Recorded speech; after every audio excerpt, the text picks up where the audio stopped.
Atos 2, 42. E perseveravam na doutrina dos apóstolos e na comunhão, no partir do pão e nas orações. Em cada alma havia temor, e muitos prodígios e sinais eram feitos por intermédio dos apóstolos. Todos os que creram estavam juntos e tinham tudo em comum. Para os irmãos também, a gente ganhar um pouco de tempo, vamos ler o 47, que diz, aliás, 46. Diariamente perseveravam unânimes no templo, partiam o pão de casa em casa, tomavam as suas refeições com alegria e singeleza de coração, louvando a Deus e contando com a simpatia de todo o povo. Enquanto isso, acrescentava-lhes o Senhor dia a dia os que iam sendo o quê? Salvos. Muito bem. Então, amados irmãos, baseado nesse texto do livro de Atos, nós, como igreja, nós sintetizamos a nossa visão e missão. Olha aí, ó. Pode passar. Qual é a visão dessa igreja? Uma irmã falando comigo disse, pastor, a palavra visão dá a ideia de ser, não é? Dá a ideia de ser. Olha aí, ó, a nossa visão. Toda vez que você ouvir a palavra visão, isso as empresas apresentam, as igrejas, a sua visão. Se você chegar no banco, você pode observar que tem lá um quadro, visão e missão daquele banco. Aí você pode ler. Um dia desse eu cheguei numa clínica e quando eu entrei na clínica, estava lá o banner com a visão e a missão daquela clínica. Então, pessoal, qual é a visão da nossa igreja? Ser uma igreja bíblica. Olha aqui, ó. Aí você diz assim, pastor Isaías, mas não é óbvio que a igreja tem que ser bíblica? Aí você se engana.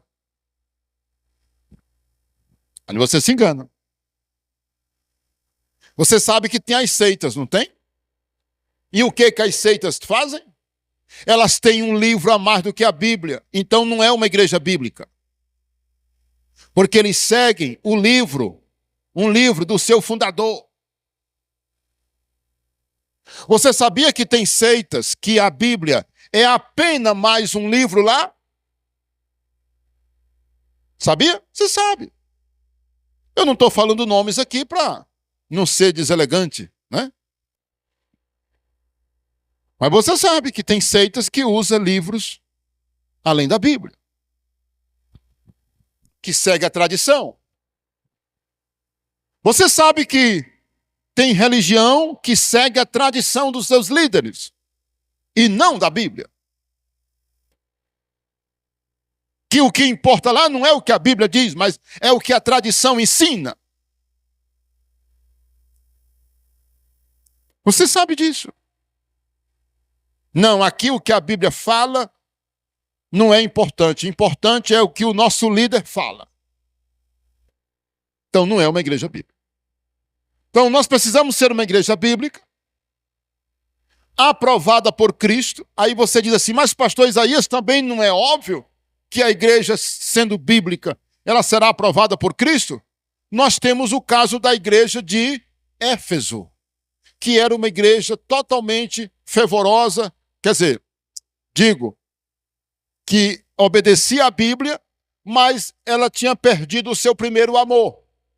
Está lá em Apocalipse capítulo 2. Ela tinha perdido o primeiro amor.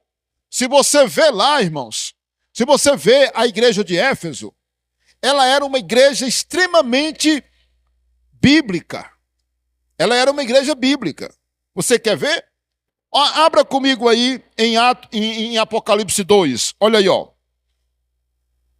Apocalipse 2, de 1 a 4. Ao anjo da igreja em Éfeso, escreve: Estas coisas diz o que conserva na mão direita as 7 estrelas e que anda no meio dos 7 candeeiros de ouro.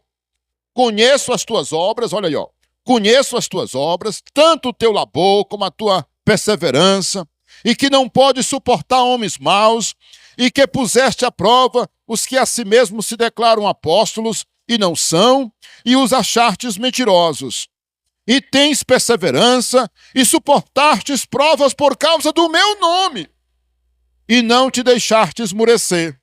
Me diga se essa igreja até aqui não é uma igreja assim que você vê, rapaz, essa igreja aqui, ó, ela suportava prova por causa do nome de Jesus, ela expôs falsos apóstolos. Irmãos, uma igreja que é capaz de provar que pessoas que se diziam apóstolos de Jesus não eram. Uma igreja dessa tem respeito, não tem? Eles perseveravam, tal, mas eles perderam o primeiro amor. Está bem aqui no 4, ó. Olha aí, ó. Tenho, porém, contra ti que abandonaste o teu primeiro amor. Então, aquela igreja estava ali, mas como tradição. Aquela coisa sem vida. Aquela coisa morta. Ei, nunca perca o seu primeiro amor. Pastor Isaías, e o que é o primeiro amor? É a vibração, meu irmão, a alegria, glória a Deus. Eu sou cristão, aleluia. A melhor coisa que eu fiz, eu estou amando Jesus, eu vou me consagrar mais. Tem gente que os dias vão passando e ele vai,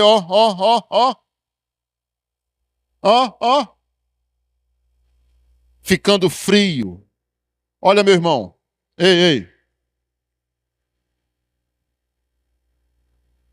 Nunca se torne um crente frio. Porque se você tornar um crente frio, é sinal de que você perdeu o seu primeiro amor. Seja fervoroso. De manhã eu contei para os irmãos que eu estive agora fazendo um curso com um pastor coreano, aqui em Parnaíba.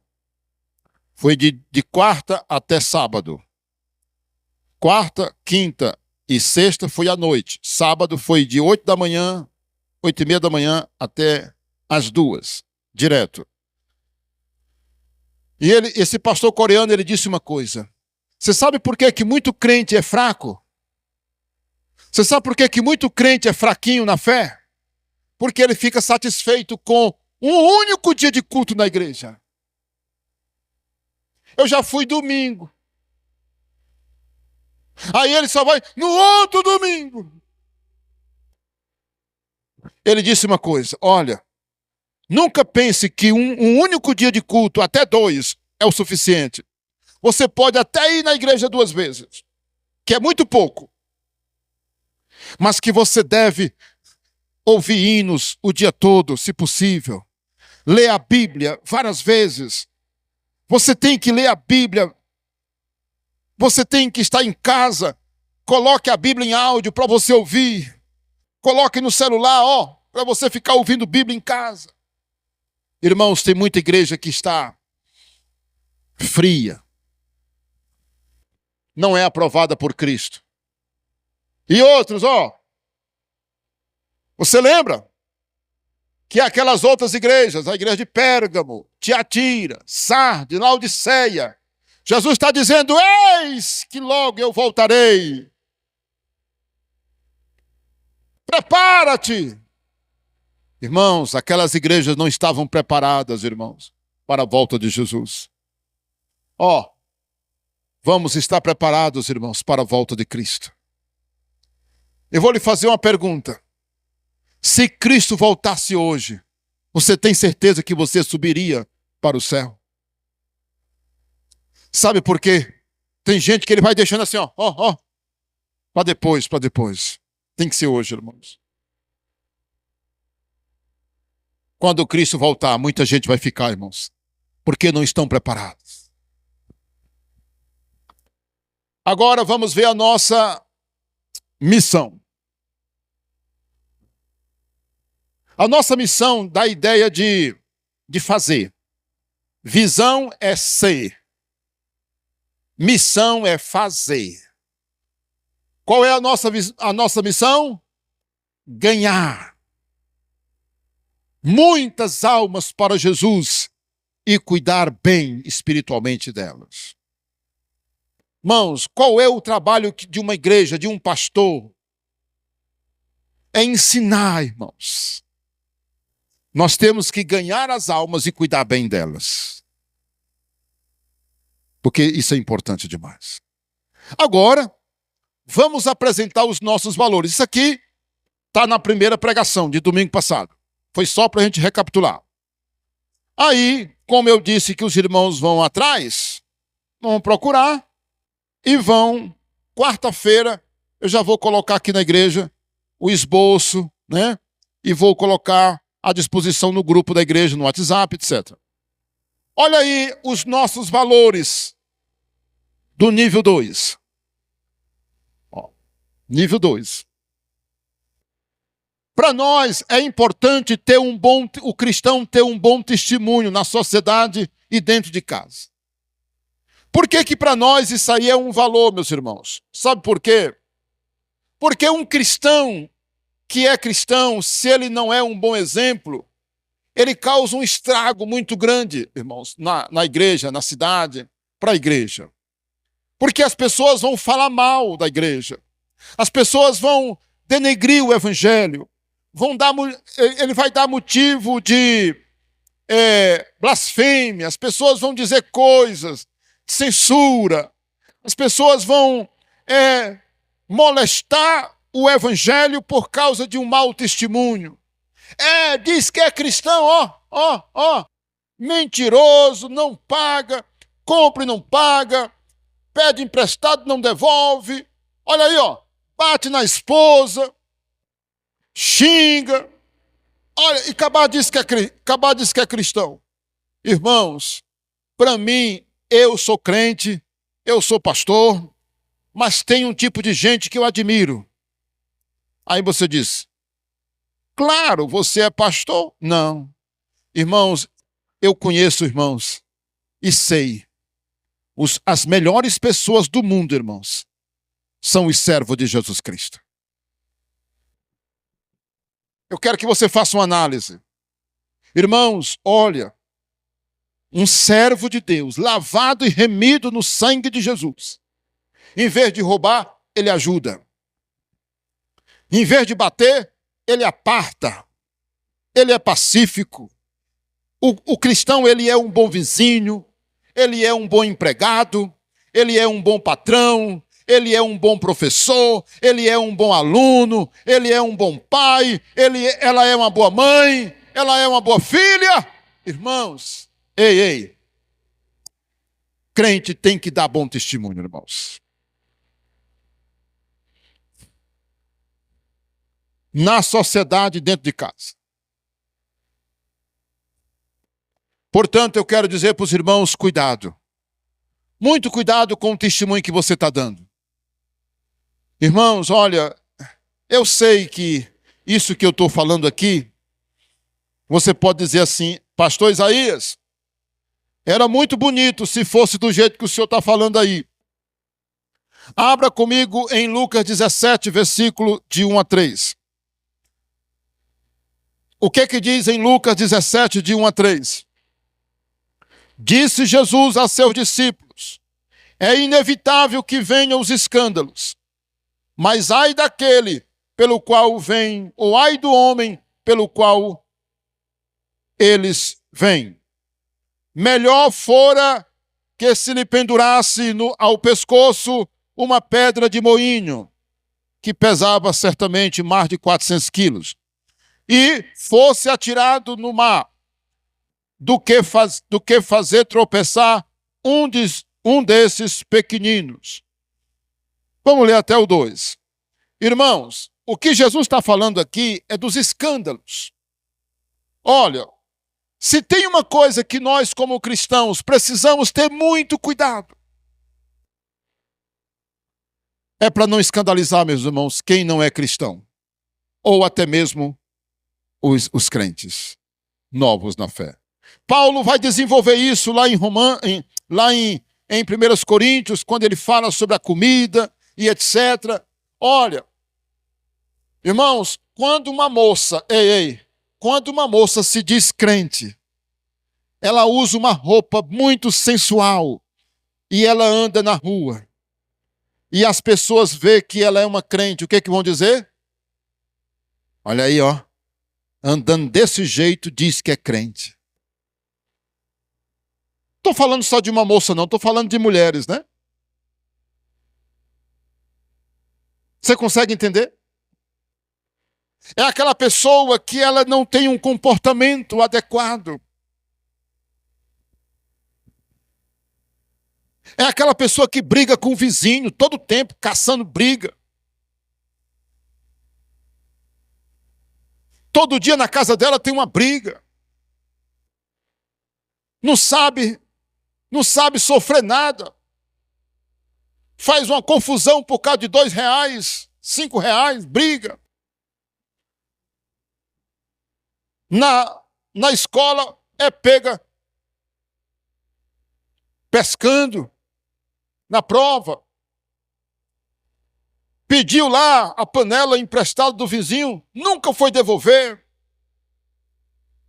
Passou lá no comércio, ficou devendo lá R$5, disse que depois pagava, até hoje, ó, nunca pagou. Irmãos, nós temos que ter muito cuidado. Quem pode dizer amém? Diga amém. Olha aí o número 2. Vamos lá. Número 2. Esforçar-se para ganhar almas para Cristo. Número 2, né? Fazer evangelismo como estilo de vida. E aí, eu escrevi aqui algumas coisas, ó. Fazer evangelismo como estilo de vida significa procurar evangelizar as pessoas com as quais você tem contato.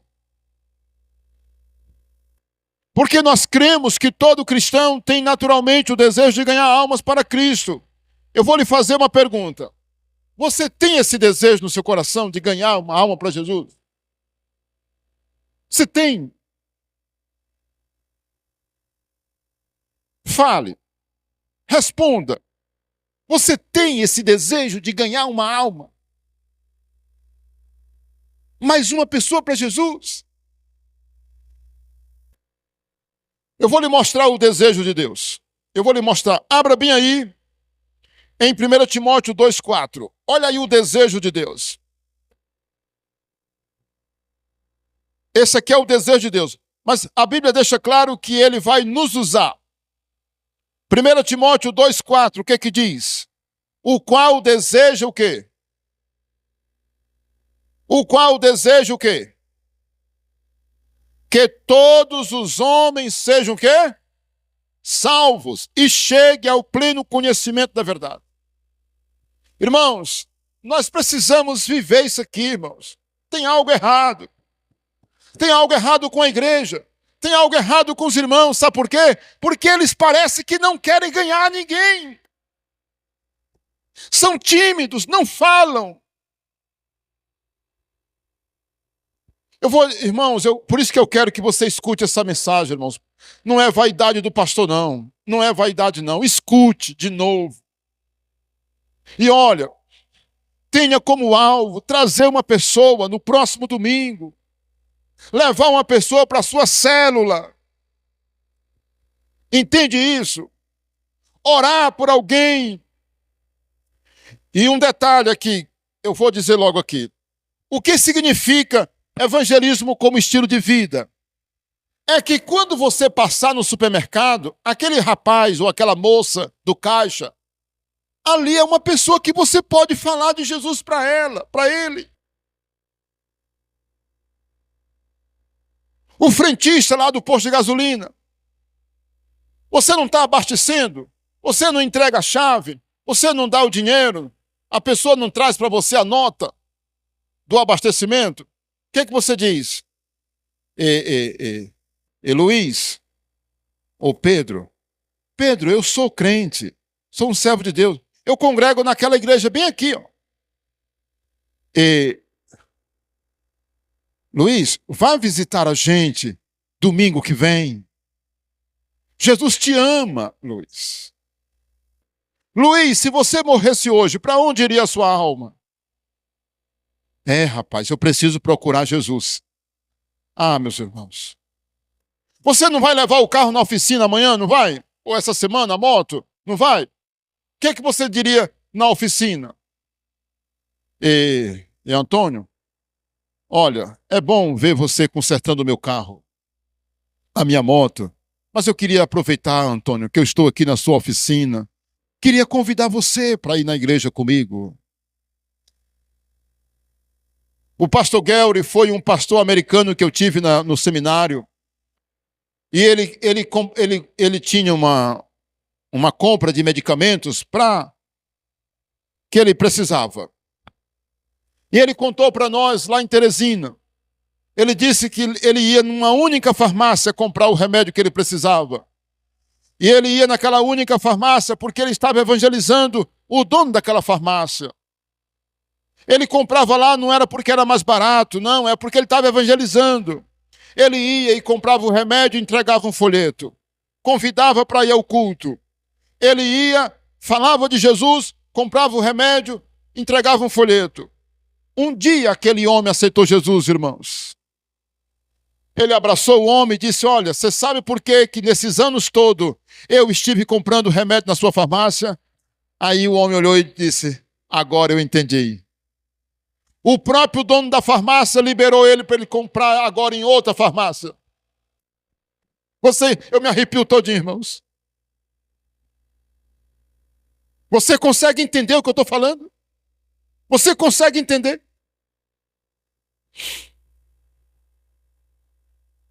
O próprio irmão agora, dono da farmácia, disse, pastor, eu entendi agora o que você estava fazendo comigo. Graças a Deus, eu hoje sou crente. Agora vá fazer isso em outro lugar. Olha, bem aqui tem um pedreiro. Os pais dele, bem aqui. Ele disse para mim que lá na empresa onde ele trabalha, lá na firma, na hora do almoço ele leva a Bíblia e começa a cantar os hinos e ler a Bíblia, irmãos. Ele já ganhou vários pedreiros para Jesus lá no galpão da firma, na hora do almoço, irmãos. Tem uma coisa errada. E eu quero desafiar você. Olha aqui, meu jovem, os jovens, irmãos, irmãs. Evangelize, irmão. Pastor, eu não tenho tempo, eu não sei. Será que você não sabe dizer assim? Vamos à igreja domingo comigo. Jesus ama você, Ele quer salvar você. É nisso que eu estou dizendo, irmãos, que tem uma coisa errada com os crentes. É nisso que eu estou falando. Você consegue entender? Olha aqui, ó. Você pode apresentar o plano da salvação. Nós temos um folheto que tem o plano da salvação, que é aqueles 4 pontos. O amor de Deus, o homem é pecador. Terceiro, é pecador, está perdido. Terceiro, só Jesus salva. E o quarto, a pessoa precisa confessar Jesus com a boca. Lembra disso? É os 4 pontos, né? Amor, o homem é pecador, está perdido. Só Jesus pode salvar. É o caminho, a verdade e a vida. E a pessoa tem que confessar com a boca. Outra coisa, fale o seu testemunho. Você pensa que você não tem um testemunho bonito para contar? Você tem. Fale o que Jesus fez na sua vida. Diga para as pessoas por que você se tornou um seguidor de Jesus. Diga isso. Por que você hoje é um crente? Me diga, por quê? Porque eu conheci a verdade, eu conheci a palavra de Deus. Não é assim? Como é a tua vida hoje? Ah, hoje eu sou feliz com Jesus. É isso que é o testemunho pessoal. E temos também você fazer um estudo bíblico ou orar pela salvação delas, né? Tenha pelo menos 3 pessoas que você esteja orando. Parente, né? Ore por algumas pessoas, esteja orando. Pelo Luiz, pelo Antônio, pelo Sebastião, e você fica orando, pela Maria, pela Rosa, entendeu? Você fica orando, Senhor, a Rosa vai tomar a decisão dela. Senhor, a Maria vai tomar a decisão dela. Eu oro, eu declaro. Senhor, toca nela, pelo teu Espírito. que ela entenda. Entende isso? Muito bem, olha aí o terceiro valor. O terceiro valor, irmãos, fazer missões, orar e contribuir para que o evangelho seja pregado em toda parte. Quem pode dizer amém? Se você abrir comigo em Marcos 16:15, a Bíblia está dizendo: ide por todo mundo e pregai o evangelho a toda criatura. Quem crê e for batizado será salvo. Irmãos, olha, nós temos que fazer isso aqui. Fazer missões. Missões quer dizer pregar o evangelho. Expandir o evangelho do reino de Deus por toda parte. Contribuir. Nós precisamos de recursos para fazer missões. Abrir novas igrejas. Abrir novas congregações. Precisamos de carro, de transporte, de combustível. Precisamos de dinheiro para pagar aluguel, despesa de viagens e sustento de missionários, para que o evangelho seja pregado por toda parte. Se você abrir comigo aí em Atos 8:4, diz que os irmãos que eram perseguidos, eles iam por toda parte pregando o evangelho. Quem pode dizer amém? Você está preocupado com aqueles lugares que não tem igreja? Você está? Olha aqui, meu irmão, olha aqui, com todo respeito. Se você não sente nada assim, por aqueles lugares que não tem pregação do evangelho, você é um cristão com defeito.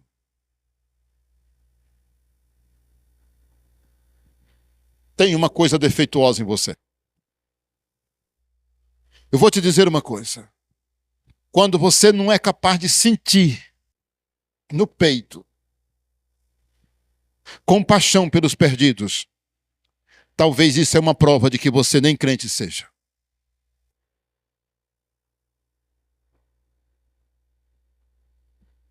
Porque eu imagino, irmãos, nós não lemos na Bíblia agora que o desejo de Deus é que todos sejam salvos. Eu imagino você em casa dizendo assim: Deus, a pregação do pastor Isaías queima no meu coração. Deus, levanta missionários. Senhor, eu estou preocupado com aquele povoado que não tem nenhuma igreja. Senhor, levanta um missionário para ir para aquele lugar. Aí você nem... Tem uma coisa errada. Porque o verdadeiro cristão, ele... Por isso que nós precisamos, meus irmãos, fazer missões, orar, contribuir, para que a igreja possa pregar o evangelho. Por isso, seja fiel no seu dízimo. Seja fiel na sua oferta.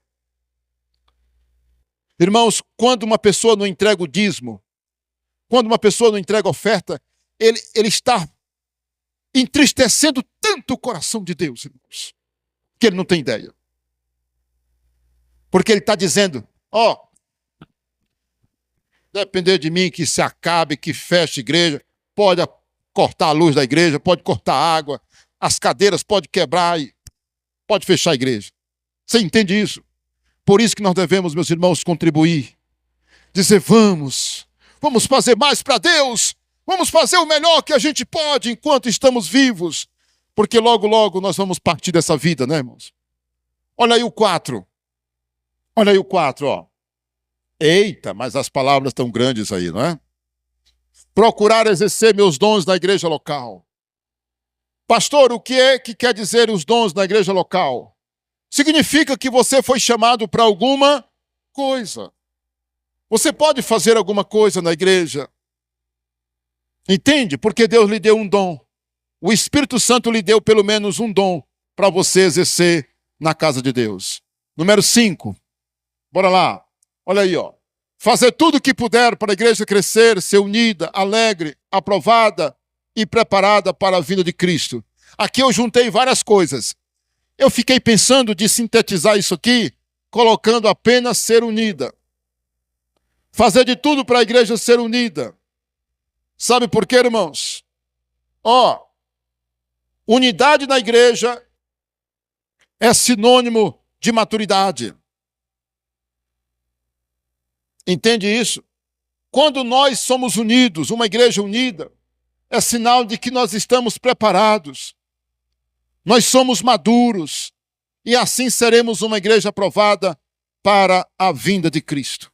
Consegue entender isso? Vamos fazer tudo o que a gente puder, irmãos, para essa igreja ser uma bênção, irmãos. Muitas vezes o membro, ele diz assim, a minha igreja não é o que eu queria.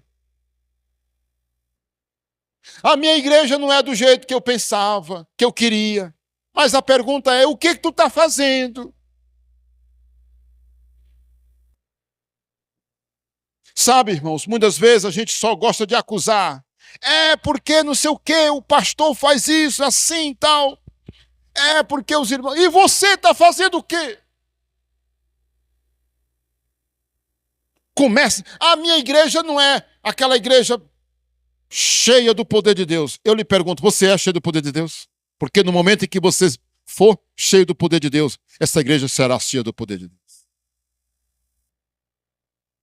Se você chegar aqui na igreja frio, você pode contaminar outro com a sua frieza. Não é assim? Quem fica perto de um fogo, fica quente ou frio, irmãos? Quem fica perto de fogo? Quente. E quem fica perto de gelo, fica como? A irmã já disse logo, gelado, né? Frio, não é? Então, meus irmãos, é um negócio sério. Por isso que nós temos, olha, se você for um crente fofoqueiro, o diabo vai ter muito lugar aqui.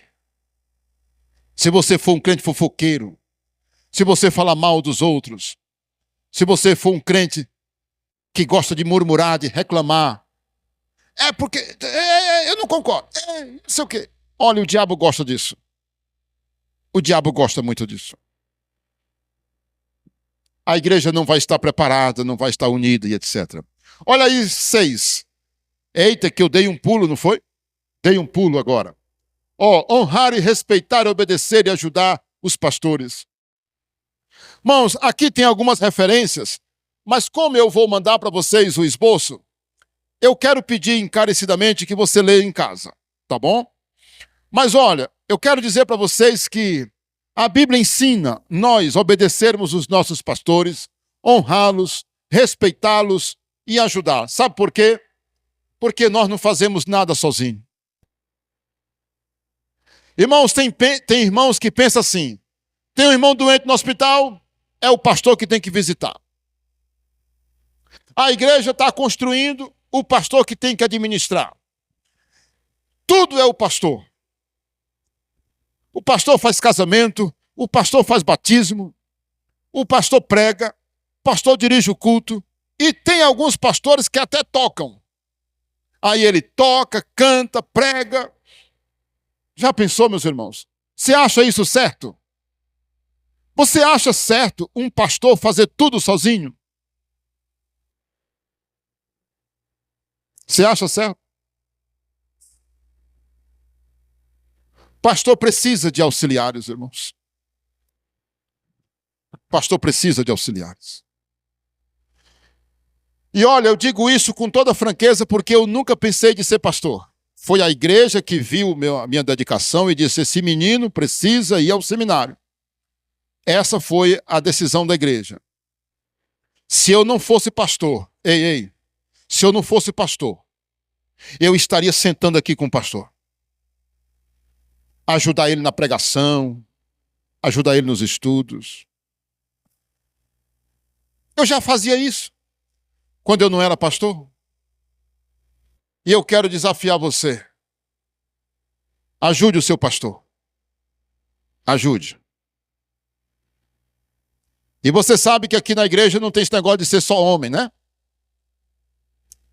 As igrejas têm mais mulheres do que homens. Eu quero desafiar você a ajudar o seu pastor. Como eu estou gravando essa mensagem, eu estou dizendo para todo mundo agora. Ajude o seu pastor. A sua pastora. o seu líder.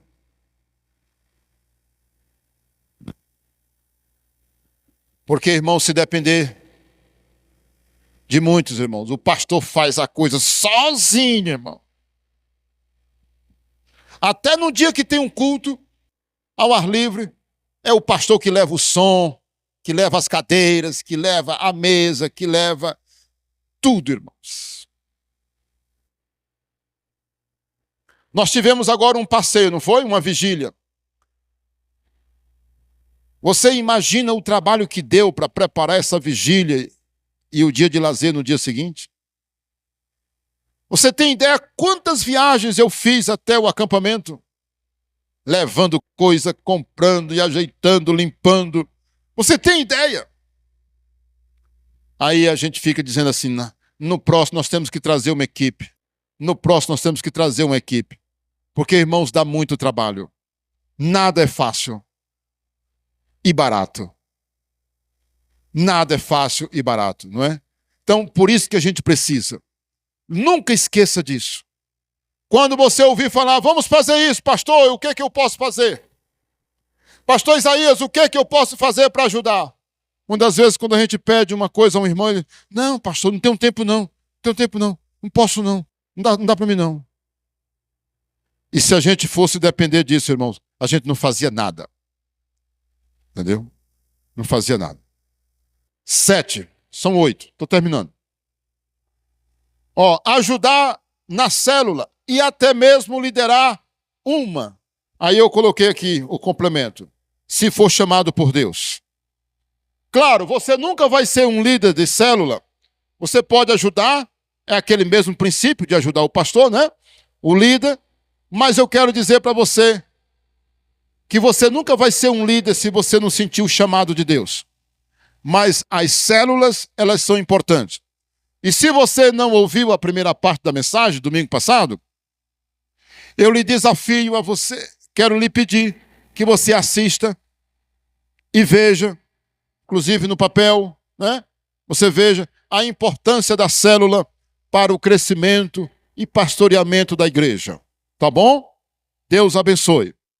E vamos agora para o último. Olha aí, ter um discipulador para ajudar no crescimento espiritual. Irmãos, o que é que faz um discipulador? É um confidente, é um amigo que vai cuidar de você espiritualmente. E o melhor, você pode se tornar também um. Não somente ser discipulado, mas também tornar um discipulador, cuidar de um irmão. Lembra daquele que eu falei agora?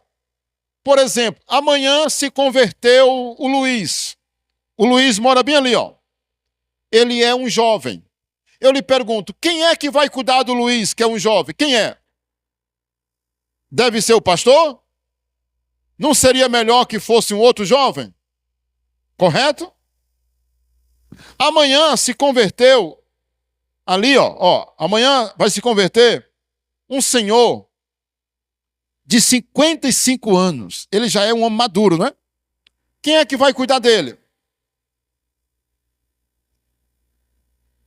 Quem seria a melhor pessoa para cuidar do seu, vamos dar um nome para ele, seu Sebastião?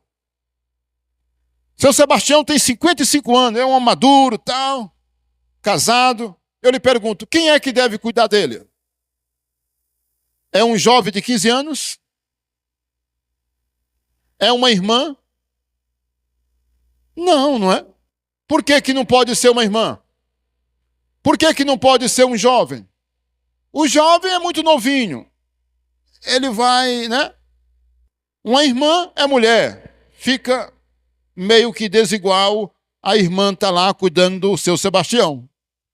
Quem é a pessoa mais indicada? Um homem também de 50 anos, ou mais novo, ou mais velho, maduro. Discipulador. Vai cuidar do seu Sebastião, do nosso irmão Sebastião. Fazer a visita a ele. Vai estudar a Bíblia com ele. Entende? É isso que quer dizer isso aqui, meus irmãos. Aí muitas vezes só recai na pessoa do pastor. Aí o pastor fica desse jeito assim, Vala, meu Deus, eu vou ali, chego, e nunca para. É isso que é errado, irmãos. Não dá para o pastor fazer tudo só, né? Pois bem, nós estamos agora com a conclusão. Olha aí a nossa conclusão. A real missão da igreja, 2 pontos. Fazer discípulos preparados para a volta de Cristo. Quem é que lembra? Quem é que lembra de Mateus 28:19? Quem é que lembra? Ide por todo mundo, fazei discípulos de todas as... Ide discípulo de todas as nações, batizando-as em nome de quem? Do Pai, do Filho e do Espírito Santo. E em Colossenses capítulo 1, versículo 28, quem é que lembra? O nosso alvo é apresentar todo homem perfeito em Cristo. Olha aqui, ó. Colossenses 1, 28.